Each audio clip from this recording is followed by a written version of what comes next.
Не, че ви карам, нали, йог да идвате при мене. По принцип казвам да знаете. Не питайте, записвайте си въпросчетата. При тебе всичко е каша, мила. Скоро, пак казвам, около празник ще имаш някаква среща, но не знам защо имаш нещо от миналото, което трябва да се изчисти. Много си наранена като в миналото и като че ли тази вяра ти се е загубила. Трябва повече да вярваш в това нещо. И да излизаш, защото си и затворена.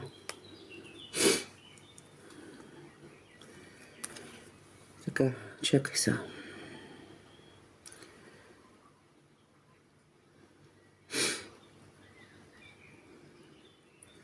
Милички, ще ви карам ред по ред.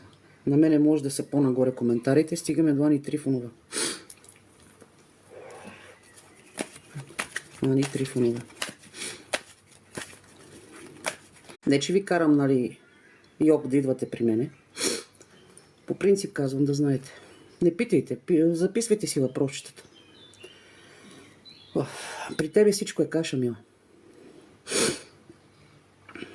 Скоро, пак казвам, около празник ще имаш някаква среща, но не знам защо имаш нещо от миналото, което трябва да се изчисти.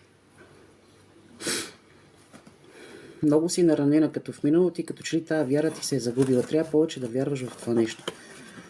И да излизаш, защото си и затворена.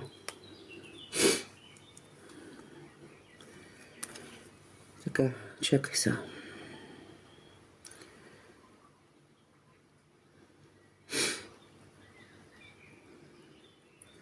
Милички, ще ви карам ред по ред. На мене може да са по-нагоре коментарите. Стигаме до Ани Трифонова.